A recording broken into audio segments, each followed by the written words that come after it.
Assalamualaikum warahmatullahi wabarakatuh. Alhamdulillah bil alamin wassalatu wassalam ala rasulil amin sayyidina wa maulana Muhammad wa ala alihi wa ashabihi ajma'in amma ba'd. Yang dimuliakan pengurusi majlis, yang dihormati seluruh ahli jawatankuasa, SPQ dan para peserta yang istiqamah dalam kuliah secara online pada pagi ini. Alhamdulillah, syukur kepada Allah Subhanahu Wa Taala yang telah memberikan ilmu, memberikan kesempatan kepada kita, memberikan iman, memberikan pengetahuan sehinggalah kita dapat berada dalam pertemuan ini. Mudah-mudahan Allah Ta'ala memberkati dan menjadikan kita orang yang istiqamah dalam melakukan amal kebajikan. InsyaAllah pada pagi ini kita sambung tadabbur surah Al-Alaq. Bismillahirrahmanirrahim. Qul a'udzu Bismillahirrahmanirrahim. Iqra bismi rabbikal ladzi khalaq. Khalaqal insana min 'alaq. Iqra wa rabbukal akram alladzi 'allama bil qalam. 'Allamal insana ma lam ya'lam. Bacalah dengan nama Tuhanmu yang menjadikan. Yang menjadikan daripada Iqra wara allama Iqra bismi rabbikal ladzi khalaqal insana min 'alaq. Allah Taala menjadikan manusia daripada 'alaqah. 'Allamal insana ma lam ya'lam. Allah Taala mengajar manusia benda yang dia tak tahu. Iqra wa rabbukal akram alladzi 'allama bil qalam 'allamal insana ma lam ya'lam. Tuan-tuan pembayan mata Allah Subhanahu Wa Taala. Sebenarnya kita telah pun menerusi ataupun telah pun melalui bahagian yang pertama daripada surah ini. Kita telah pun berbincang tentang surah ini pada kuliah yang lalu, pada seminggu, 2 minggu yang lalu kot, 2 minggu yang lalu. Apa yang saya ingin tambah lagi lah daripada ayat yang pertama sehinggalah ayat yang ke-5 ini, tentang kenapa Allah Ta'ala menyebut dalam wahyu yang pertama, dia sebut baca. Iqra, bacalah. Dia tak sebut ayat yang pertama, berimanlah kamu. Dia tak sebut kamu mesti tengok alam ni, tak. Dia mula dengan Iqra, bacalah. Yang boleh memberikan kepada kita pelbagai maksud dan juga pelbagai tafsiran tentang kenapa diperintahkan kepada Rasulullah sendiri supaya baca dengan nama Tuhan. Baca ni bukan sekadar baca gitu, tetapi baca dengan nama Tuhan. Ingat Tuhan, kenal Tuhan. Dengan cara baca, dengan cara memerhati, dengan cara faham. Allah Ta'ala tidak menggunakan perkataan berimanlah kamu terus kepada Allah, tak ada. Menggambarkan bahawa pemahaman dalam agama ni cukuplah penting. Dalam agama ni, kita melakukan sesuatu itu berdasarkan kepada kefahaman sangatlah penting. Kerana apabila kita dapat faham dalam urusan agama, bererti kita mengikuti agama ini dengan kefahaman, bukan dengan ikut-ikutan. Dengan kefahaman, bukan dengan ikut-ikutan. Apa maksud dengan kefahaman? Maksudnya ialah setiap daripada perkara yang fardu ain. Kalau fardu cerita pada kifayah ni banyak lah kan.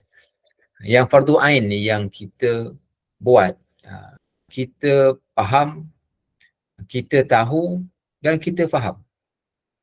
Kita tahu, kita boleh buat.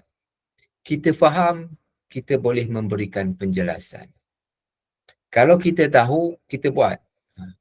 Tapi kalau kita faham, bukan sekadar kita buat, tapi kita boleh bagi tahu kenapa buat ni. Itu tanda kita faham. Kalau kita tahu, contohnya tahu nak buat, tahu nak sembahyang, tahu.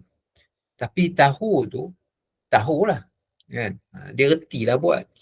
Tapi reti ni tak cukup lagi. Kan? Hendaklah dia faham. Faham ni kenapa dia buat. Menutup aurat, orang tahu menutup aurat ni pakai tudung. Kan?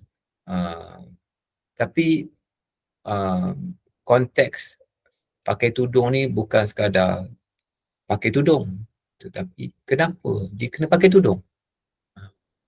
Semayang, kenapa dia semayang? Puasa, kenapa dia puasa? Supaya dia lebih menghayati tentang sesuatu perkara yang dilakukan itu dengan penuh kefahaman dan akhirnya dengan penuh penghayatan. Islam bukan agama yang bersifat autokrasi, mesti buat. Tapi Islam agama yang mengajar kepada kita erti dan faham. Boleh ditanya. Logik. Bukan tak logik, logik. Dan ini selari dengan prinsip-prinsip penting yang terdapat dalam akidah, dalam fiqh dan juga dalam akhlak yang mengajar untuk kita, yang bagi tahu untuk kita supaya kita faham dalam perkara-perkara yang kita difardukan. Tuan-tuan yang minta Allah Subhanahu Wa Taala. Dalam masa yang sama terdapat perkara-perkara yang dilakukan oleh manusia yang dilakukan atas dasar ikut-ikut. Atas dasar ikut-ikut. Bukan yang akhirnya mereka melakukan amalan-amalan kok ada lagi lah, kok ada, saya tak pasti, kok ada lagi yang percaya kepada tangkal dan azimat. Kok ada lagi. Tak tahulah, saya harap tak adalah dalam grup ini yang percaya kepada tangkal, simpan barang dalam rumah, takut itu, takut ini, gantung sana, gantung sini sebabkan itu dan ini. Ataupun ada yang bergantung kepada hantu raya, manalah tahu, kan, membela kata dia orang. Kok lah ada, harap tak ada lah, kan. Sebab kalau ada dia tak datang majlis-majlis macam ini, buat apa datang, kan. Kemudian kok ada lagi orang yang menggunakan khidmat bomo. Ini semua amalan-amalan orang-orang dulu yang ada dan berterusan pada hari ini. Dan bomo ni tuan-tuan, puan-puan, bukan sekadar pergi ada rumah. Kan, bomo dalam IG sekarang ni. Dalam TikTok. Ni bomo sekarang. Bomo moden dah sekarang ni. Kan, saya pun suka pun ada. Kan, bomo dalam TikTok, kan. Ini saya tak tahu dia ni atuk sungguh ke, perempuan sungguh ke, ataupun dia dia pakai begitu, kan. Dia masih muda lagi, kan, untuk tujuan duit lah ni, kan. Tapi ada, kan, boleh carilah, kalau cari memang semua ada lah, kan. Tapi nak cerita ni ada berlaku, dan kalau tak ada peminat, tak adalah penawaran, kan. Bila ada penawaran adalah permintaan, bila ada permintaan adalah penawaran, begitu. Kalau tak, memang maknanya berlaku orang yang percaya untuk memilih, untuk menilik nasib. Kenapa tak kahwin, kenapa tak ada anak, kenapa susah, ada menilik nasib, ada yang begitu. Kemudian ini adalah maknanya itu contoh-contoh lah, kan, dan mungkin banyak lagi lah. Fokus saya bukan nak cerita pasal khurafat, tapi nak ceritanya kalaulah ada amalan-amalan yang begitu, maka tinggalkan, kerana kita meyakini dengan qada dan qadar Allah Subhanahu Wa Taala, kita memohon supaya Allah Taala memberikan qada yang baik, ketentuan yang baik kepada kita. Tuan-tuan upaya hormati Allah Subhanahu Wa Taala, dalam ayat yang pertama hingga yang kelima ini, saya telah berjelaskan ada beberapa perkara yang perlu untuk saya berikan penekanan tentang dalam ayat yang pertama yang kelima ni berkaitan dengan ilmu. Berkaitan dengan ilmu yang memerlukan untuk kita ustaz kan, ilmu fardu ain dengan ilmu fardu kifayah. Fardu ain ni bukan sekadar semayang. Saya nak ulang sekali lagi tentang bab ni. Kadang-kadang orang salah faham bila sebut fardu ain mesti bab semayang. Kan? Sedangkan fardu ain ni ialah perkara yang mesti dilakukan. Itu kena faham dia punya apa nama ni, maksud fardu ain ni, benda yang wajib dia sendiri lakukan. Kalau fardu kifayah kan, benda yang orang lain buat tak apa, boleh selesaikan kewajipan itu. Tapi kalau fardu ain dia sendiri kena buat kan. Oleh kerana dia menjadi suami kan, maka dia perlu belajar ilmu fardu ain yang berkaitan dengan menjadi suami kan, faham tentang tanggungjawab. Menjadi isteri dia kena tahu kan, basic fardu ain tu memanglah sembahyang, puasa tu itu memang basic lah. Tapi kalau dia ada banyak duit, dia kena tahu tentang kewajipan tentang duit. Zakat dia kena belajar tentang zakat, kalau tak nanti dia tak berzakat kan. Kalau dia menjadi seorang pegawai, dia mesti tahu tor kerja, apa benda yang dia perlu buat, training yang dia perlu lalui. Maknanya apa? Maknanya lagi besar tugasnya, lagi besar fardu ainnya. Itu kena catat. Lagi besar tanggungjawab dia, lagi besar fardu ain dia. Lagi besar duitnya, lagi besar fardu ainnya. Walaupun pada asasnya fardu ain semayang ni semua sama, baseline semua sama. Kan? Semayang, puasa, bersuci, benda-benda yang fardu yang kita kena tahu. Tapi apabila dia selalu naik kapal terbang, contohlah, kan, selalu dia pergi naik kapal terbang sana, pergi terbang sini, contohnya. Wajib tak dia tahu cara semayang atas kapal terbang? Kalau orang yang tak ada pergi naik kapal terbang, dia tak pernah naik kapal terbang pun, dia tak perlulah nak tahu semayang atas kapal terbang. Sebab dia pun bukan naik kapal terbang, dia duduk orang kampung je. Kan?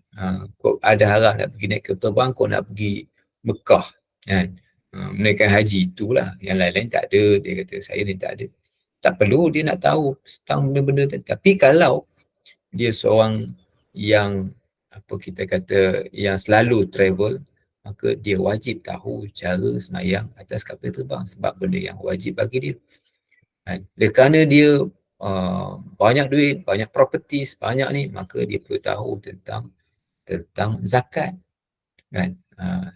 Zakat, macam mana zakat harta, macam mana pengiraannya, macam mana. Kalau tak tahu, dia akan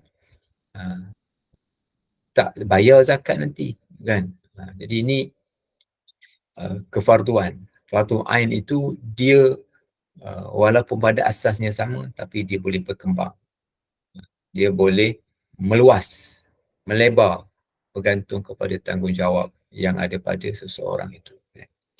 Okey, ini apa nama ni yang saya nak sebutkan tentang ayat yang pertama, ayat 5 ayat yang pertama, sambungan daripada perbincangan kita yang lalu. Tuan-tuan apa yang mati Allah Subhanahu Wa Taala. Kita sambung ayat yang seterusnya, ayat yang ke-6 ya. Kalau siapa yang ada Quran boleh pegang tengok ayat. Saya ni tak sempat nak siapkan PowerPoint ya, sibuk sikit pada pagi ni ya. Kalla innal insana layatgha.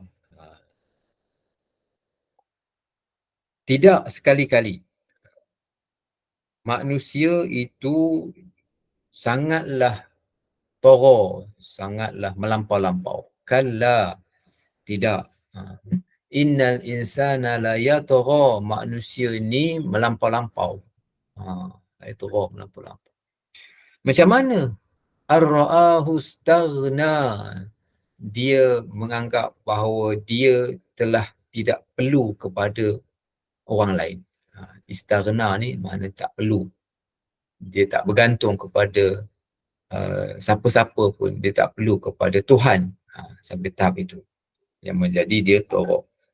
Inna ila rabbika ruj'a, sesungguhnya kepada Tuhan kamulah tempat kembali, kata Allah Ta'ala, kan.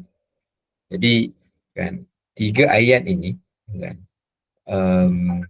yang pertama saya nak ulas dari sudut kelemahan manusia. Kelemahan manusia. Kalla innal insana la yatgha, sesungguhnya manusia itu melampaui batas. Melampaui batas. Dalam surah Al-Lazim ini ada 3 ayat. Innal insana lafi khusrin. Manusia rugi, kata Tuhan. Kemudian ayat yang kedua, kalla innal insana la yatgha. Ini ayat yang berkaitan dengan Allah Ta'ala memperihalkan manusia.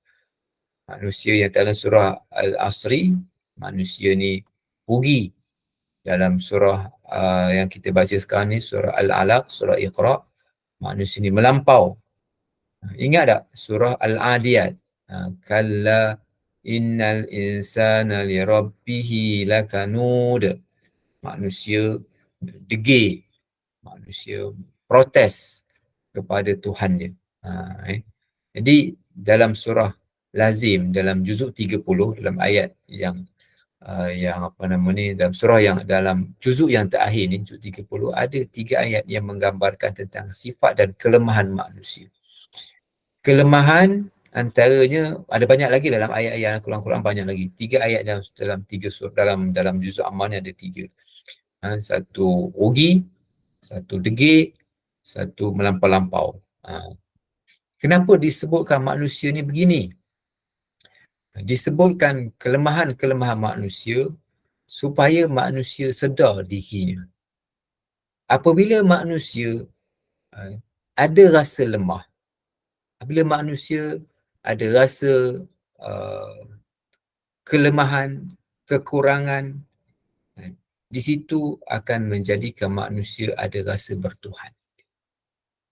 Manusia yang rasa lemah, manusia yang rasa dirinya dipenuhi dengan segala bentuk kekurangan, dia akan membawa natijah rasa bertuhan. Kalaulah manusia ni sombong, bongkak, rasa kuat, rasa semua benda yang nak dunia dia dapat, dia rasa semua orang perlu kepada dia, dia tak rasa perlu kepada Tuhan, tak ada rasa bersyukur kepada Tuhan, ini dipanggil dengan melampau, dan orang begini susah nak tunduk pada perintah Tuhan. Susah nak tunduk pada perintah Tuhan. Kenapa susah nak tunduk? Sebab dia rasa dia kuat, dia rasa dia hebat, dia rasa dia ada kelebihan, kan? Dia berjasa. Jadi macam mana dia nak tunduk? Macam mana dia nak merendahkan diri? Macam mana dia nak rasa tunduk kepada Tuhan? Kenapa dia perlu semayang? Kenapa dia perlu doa? Kenapa dia perlu minta dekat Tuhan? Anda dapat belaka. Ini yang Allah Ta'ala menyebut secara khusus kalla. Dalam bahasa Melayu kalla ni kalau dalam bahasa bukunya sekali-kali tidak, kan? Kalau bahasa cakap ni kan tu bahasa cakap lah. Manusia ni maknanya janganlah kamu rasa hebat sangat. Manusia ni Allah Ta'ala kata la yatgha, manusia ni sombong, manusia ni melampau, kan? Dia ada orang jahat, satu. Yang kedua, jahat yang melampau-lampau. Dia ada jahat, tapi ada jahat yang melampau-lampau, samsing. Daya togha ni ialah melampau-lampau. Kalau dia tak semayang, kan? Kalau dia mungkin tak puasa, dia pun tak tunjuk ke orang dia tak puasa, itu salah. Isu agama salah, kan? Tapi dari sudut melampau ni, dia taklah sampai melampau togha ni ialah sampai jadi syirik. Yang pertama, togha jadi syirik. Jadi menyembah selain daripada Tuhan, dan masih sama mencabar Tuhan. mencabar Tuhan. Mana boleh, mana cuba Tuhan buat. Kan? Mana ada orang Islam ni? Sembahyang hajat, tiap-tiap hari sembahyang hajat. Bukan orang Islam ni, orang Islam ni disebut. Kalau orang bukan Islam tu taklah. Taklah apa sebab dia memang orang bukan Islam ni, orang Islam ni disebut. Kenapa sembahyang hajat, sembahyang hajat, sembahyang hajat? Betul sembahyang hajat pun kaya je. Kan? Betul sembahyang hajat pun sihat je. Oh, bahaya kan. Cakap macam itu. Ni bongkar ni, tanda-tanda bongkar. Dia satu, yang pertama ni orang yang syirik, yang kufur, sembah selain daripada Tuhan, ini disebut sebagai taghut. Yang disembah sebagai Tuhan, berhala-berhala tu semua taghut. Apalagi dalam kita biasa dengar taghut ni ialah daripada Tara lah.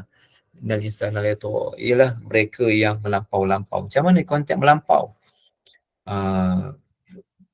Berhala-berhala ataupun sesuatu yang disembah selain daripada Tuhan, syirik lah. Itu saya sebutkan tadi, syirik. Ini semua adalah perkara yang melampau. Yang kedua, melampau ini dia mencabar Tuhan. Sama ada dengan kata-kata dia ataupun dengan perbuatannya. Kalau kata-kata ni nampak jelas lah. Kan? Dia punya sindir Tuhan, dicabar Tuhan. Boleh ke? Kan? Tengok orang Islam makin susah, orang Palestin makin susah. Ni bukan Tuhan, ni bergantung kepada usaha. Nampak? Kan? Jadi dia tak yakin dengan Allah Subhanahu Wa Taala. Dicabar Tuhan. Kalau dengan perbuatan, mungkin dia tak sebut secara jelas lah, tapi perbuatan-perbuatan dia itu menggambarkan dia protes terhadap Tuhan. Jadi dia juga sebagai boleh membawa kepada tara ni kan. Fa amma man tara dalam Quran, dalam surah apa tu, Abasa ke Abasa wa Tawalla. Fa amma man tara, orang yang melampau-lampau, yang buat kezaliman, penindasan, menzalimi orang. Menzalimi ni maksudnya menindas orang, berlaku kejam terhadap orang lain. Jadi fa amma man tagha wa athara hayatad dunya, dan dia mengutamakan kehidupan dunia. Fa innal jahima hiyal ma'wa, maka neraka jahanamlah tempat kesudahan. Itu dalam surah Abasa. Dalam ayat yang kita baca ni, surah Al-Alaq ni, kala manusia ni melampau kan. Macam mana boleh melampau? Dihuraikan lagi dalam ayat yang ke-7 kan. Ar-ra'ahu istaghna, dia melihat dirinya istaghna, dia tak memerlukan kepada orang lain. Istaghna ni tak memerlukan kepada orang lain. Bila dia istaghna, maka kan, maka dia tak rasa perlulah kepada Tuhan kan. Bila dah rasa istaghna ni dia rasa dia dah sempurnalah. Dia rasa dia tak perlu kepada orang lain. Jadi bila dia rasa dengan duitnya, dengan kuasanya, dengan pengaruhnya, dia boleh buat dengan semua-semua tadi. Dia tak perlulah kepada Tuhan. Itu maksud istaghna ni kan. Nak buat apa saja dia boleh buat. Okay. Ar-ra'ahu istaghna, bila dia melihat begitu, tapi Tuhan beritahu, inna ila rabbika ruja'ata, sekejap je kamu berkuasa, kamu akan kembali kepada inna ila rabbika ar-ruj'a, tempat kembali kamu adalah Tuhan. Jadi ini yang Tuhan sebut, mengingatkan bahawa sombong, kaya, kaya tu tak apa, sombong, ego, suka menzalimi orang, menindas orang, semua ni masa depan gelap di akhirat nanti. Tuhan beritahu, inna ila, kamu akan kembali kepada Tuhan. Jaga-jaga, jangan terpedaya dengan dunia, dengan apa ni, kamu akan kembali kepada Tuhan. Inna ila rabbika ar-ruj'a. Dalam surah apa nama ni. Kemudian ar-ra'aita alladhi yanha, tidakkah engkau melihat orang yang menghalang, abdan idza shalla, yang menghalang seseorang hamba ketika mana sembahyang. Kalau tak silap saya, surah ni turun kepada Abu Jahal ke Abu Lahab. yang menghalang Rasulullah daripada semayang. Ya. Yang menghalang Rasulullah daripada semayang. Saya tak sempat nak merujuk, tapi kan kalau tak silap ayat ni, surah ni diturun kepada cerita tentang orang yang apa namanya menghalang Rasulullah, kan, turun pada Abu Jahal, kan. Yang mengganggu Nabi, yang mengganggu Nabi semayang di Kaabah. Dia bagi amaran kepada Nabi. Allah Ta'ala turun, ara'aital ladzi yanha abdan idza shalla. Adakah kamu tak melihat orang yang menghalang Rasulullah, abdan itu Rasulullah lah, bila dia sembahyang. Ayat ni bukan cerita pada Rasulullah saja, bukan turun pada Abu Jahal saja, tapi turun pada kita semua. Turun kepada orang Islam, supaya janganlah ada orang yang menghalang orang daripada melakukan amal kebajikan, yang suka buat onar dalam masyarakat. Mungkinlah dalam konteks kita orang Islam ni kan, tak adalah yang nak pergi tutup masjid, kan. Kalau ada orang yang nak pergi merobohkan masjid, kan, walaupun ada kes-kes terpencil berlaku di Terengganu, kan, roboh masjid, hujal lah apa semua, kan. Tapi secara umumnya tak berlaku di Malaysia lah, walaupun ada kes-kes terpencil tu, gaduh-gaduh lah, kan, adalah sebab-sebab apanya. Tapi kalau orang meruntuhkan masjid, semua orang akan marah. Hatta orang yang tak semayang pun mungkin marah. Tapi kalaulah orang yang kita kata yang menghalang daripada program-program dan pengimarahan masjid, ini mungkin berlaku. Yang menghalang pengimarahan dan juga program-program yang dianjurkan di masjid, ini mungkin berlaku. Mungkin tak suka, ada orang tak suka banyak-banyak program. Dia tak suka macam-macam program kat masjid, ada orang tak suka macam itu. Dan ada orang yang tak suka banyak sangat mengaji, ada juga, kan. Kuliah dia tak suka macam-macam kuliah, dia suka mengaji. Tak kisahlah, kalau nak mengaji, tapi janganlah menghalang orang nak berkuliah agama. Ni mungkin ada, saya nak sebut tempat pun macam-macam lah, tapi nak cerita ni ada berlaku dalam masyarakat, orang yang sailang program-program keagamaan. Ini perlu nak kan. Ara'aita alladhi yanha, tidakkah kamu melihat orang yang menghalang hamba ketika mana dia telah semayang. Idza solat, apabila dia semayang, menghalang orang semayang. Ara'aita in kana 'alal huda, orang yang menghalang orang semayang ni, sebab berlaku dialog antara Abu Jahal dan Abu Lahab. Dia kata Nabi ni sesat lah, marah lah, kan. Jadi ara'aita in kana 'alal huda, dia ni orang yang menghalang tu orang yang ada pendapat petunjuk ke? Orang yang menghalangkan ni. Au amara bit taqwa, kan. Adakah dia ni suruh orang melakukan takwa. Jadi dalam surah ini, di surah Makkiyah, surah yang Nabi bersemuka dengan orang kafir, dengan orang kafir Quraisy. Nabi bersemuka ataupun Nabi bertembung secara berdepan dengan orang kafir Quraisy. Tak ada mesti kat belakang, tak. Nabi berdepan dengan orang Quraisy yang marah, yang maki hamun, yang apa. Ini berlaku kepada Rasulullah.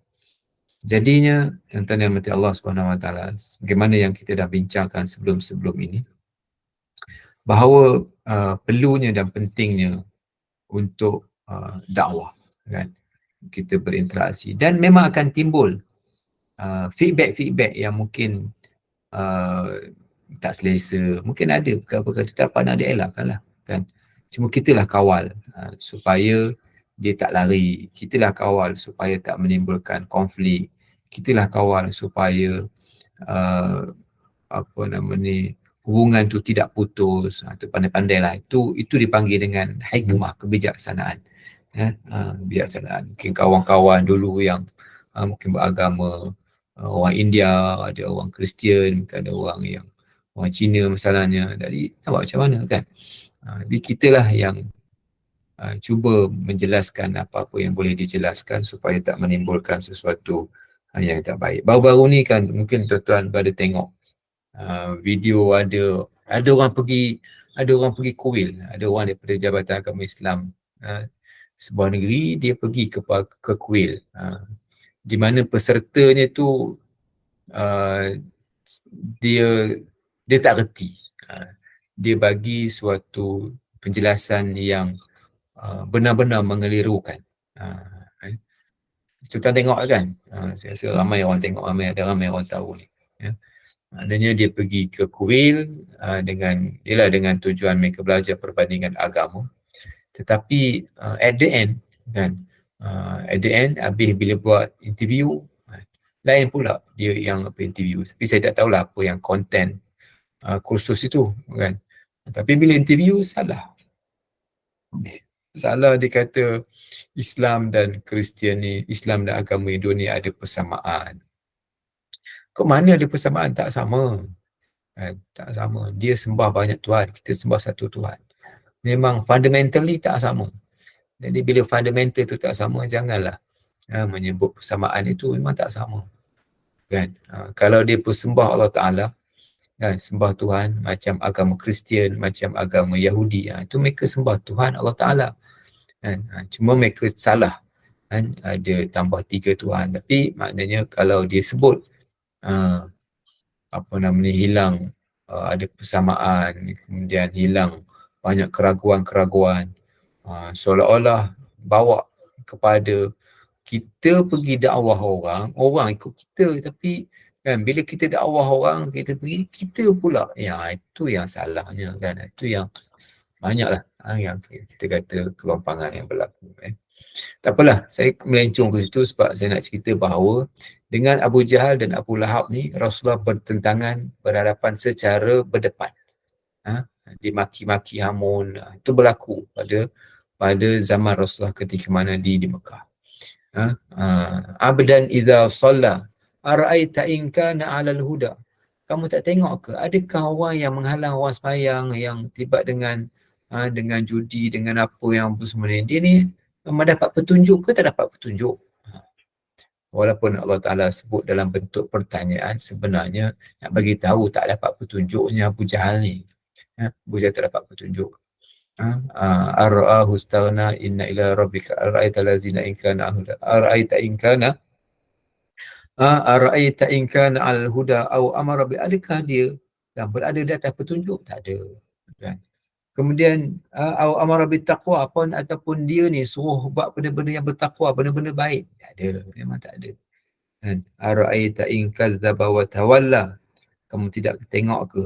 Kan? Adakah kamu tak tengok jika dia menipu ataupun berpaling, alam ya'lam bi anna Allah yara. Adakah dia tak tahu bahawa Allah Ta'ala yang melihat, kan? Jadi turun cerita ni kepada Abu Lahab, kepada Abu Jahal, yang la'anahullah, Allah Ta'ala melaknat dia, dan Allah Ta'ala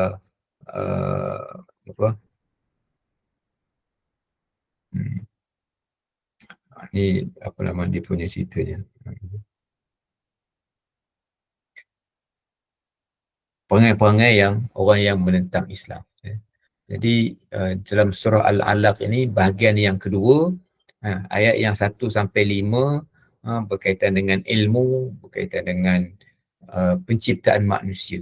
Itu ayat 1 sampai 5. Ayat yang kedua, bahagian yang kedua, cerita tentang orang sombong, orang bongkar, yang tak nak terima perintah Tuhan. Ini orang yang sombong. Bahagian yang ketiga dalam surah ni ialah bahagian orang yang menentang Islam. Menentang Islam ni, tuan-tuan, puan-puan, ada daripada dulu sampai sekarang, sampai akan datang. Ada dulu, orang dulu cara dulu, sekarang cara sekarang, akan datang cara akan datang. Cara sekarang ni macam-macam lah.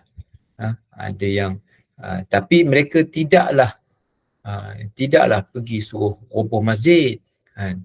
Mereka menghilangkan fungsi masjid kan. Marah masjid buat program aktiviti, kuliah-kuliah agama tak nak kan, program kemasyarakatan kan, tak nak buat.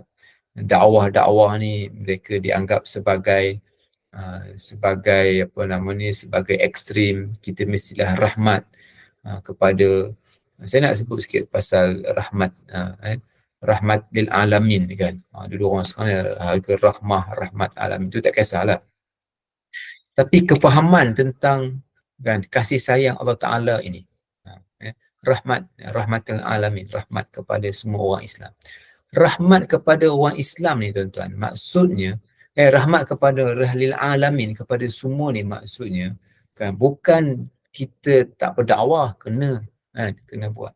Maksudnya ialah Allah Taala memberi tempoh kepada orang tak beriman, orang kafir kan, untuk mereka taubat dan tidak menyegerakan segala bentuk hukuman itu di dunia ini. Tak segera kan.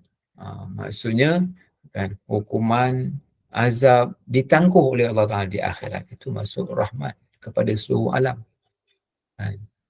Supaya sebab ada orang faham, dia kata kita ni dengan orang ke Islam taklah harmoni, tak ada kecoh-kecoh kan. Jadi implikasi daripada itu tak payah sebut agama-agama, itu hidden, dia yang dia tak sebut. Sedangkan kita dengan mana-mana orang kan, kita mesti kan ada unsur-unsur, ada kita kata elemen dakwah dalam hidup kita kan. Jadi ini yang kita dapat faham daripada surah ini, bahagian yang ketiga, cerita orang yang menentang Islam. Ayat yang bahagian seterusnya, kalla la illam yantahi lanasfa'am bin nasiyah. Kalaulah dia tidak mengambil ataupun dia tidak tarik balik, dia tidak tarik balik, la illam yantahi lanasfa'am bin nasiyah, nescaya kami akan nescaya kami akan lanasfa'am bin nasiyah, nescaya kami akan menyentap ubun-ubunnya, lanasfa'am bin nasiyah, dan mengheritnya ke neraka. Ini ancaman Tuhan. Sebab itu Abu Jahal kan, Abu Jahal mati dalam perang Badar. Abu Jahal mati dalam perang Badar. Dalam perang Badar. Maksud saya dalam perang Badar. Abu Lahab mati waktu dia balik daripada Abu Lahab. Abu Jahal mati dalam perang Badar. Abu Lahab ni ada dua tuan-tuan, satu Abu Jahal, satu Abu Lahab. Abu Lahab mati kalau tak salah saya ataupun bertukar. Dia mati waktu orang balik daripada perang Badar, dia mati di Mekah. Dia mati di Mekah. Dia cedera kemudian dia mati kat sana. Begitulah saya ingat lupa ceritanya. Kalau Abu Jahal ni dia mati dalam perang dan diterkam, dibunuh oleh beberapa orang sahabat, antaranya budak kecil, saya lupa namanya. Maknanya mati dalam keadaan yang dihina oleh Allah Subhanahu Wa Taala. La illam yantahi lanasfa'am bin nasiyah nasiyatin kadhibatin khati'ah. Orang ubun-ubun, orang yang berdusta, yang bersalah. Kemudian falyad'una dia panggillah kumpulannya untuk menyelamatkannya. Sanad'u zabaniyah, kami pula akan memanggil malaikat zabaniyah. Kalla la tuti'hu wasjud waqtarib.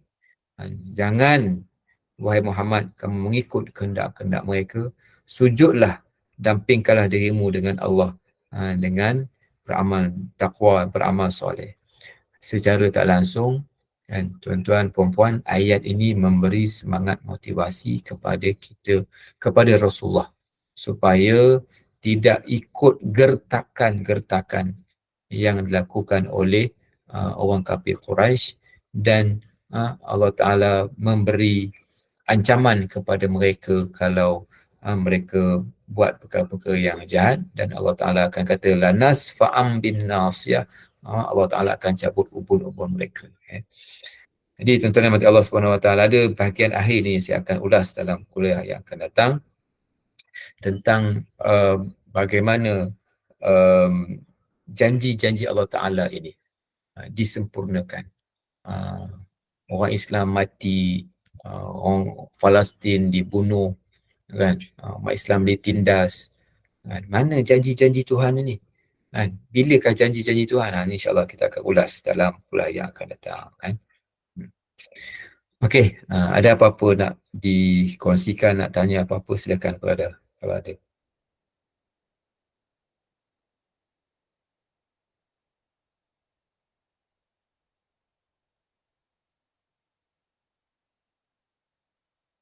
Ada apa-apa yang ni nak ditanya tentang apa, tentang topik kita pada hari ni ataupun yang lain-lain, silakan. Okey, sila sahabat-sahabat, ruang dibuka untuk persoalan. Boleh tanya apa saja yang puan-puan terkeliru ya, sila. Silakan. Sayanglah, ada ruang tak nak bertanya kan? Tak ada kot Ustaz, semua faham kan? Macam mana? Okey, saya rasa insyaAllah kita jumpa lagi dalam masa-masa yang lain. Dan Wallahu a'lam. Aqulu qawli hadza wa astaghfirullahalazim li wa lakum. Assalamualaikum warahmatullahi wabarakatuh. Waalaikumsalam warahmatullahi wabarakatuh. Ustaz sebelum tutup lagi. Waalaikumsalam. Ustaz tutup dulu dengan kita suratul Asy. Sila sahabat-sahabat sebentar ya, sebentar. Boleh? Ustaz dah keluar. Okeylah. Subhanallah. Ustaz ada? Ada lagi. Okay. Sila Ustaz tolong kafaratul majlis dan suratul Asy. Silakan. Subhanakallah wa bihamdik asyhadu an la ilaha illa anta astaghfiruka wa atubu ilaik. Bismillahirrahmanirrahim. Wal 'asri innal insana lafi khusr alladzina amanu wa 'amilus solihati wa tawassaw bil haqqi wa tawassaw bis sabr. Assalamualaikum warahmatullahi Waalaikumsalam. Terima kasih Ustaz. Terima kasih Ustaz. Terima kasih Ustaz. Terima kasih Upah. Terima kasih. Sahabat-sahabat yang ada bersama Upah ni, kita akan berjumpa lagi pada pukul 5.30 petang dengan Ustazah Fahilah untuk bacaan surah Ali Imran dan juga surat ya.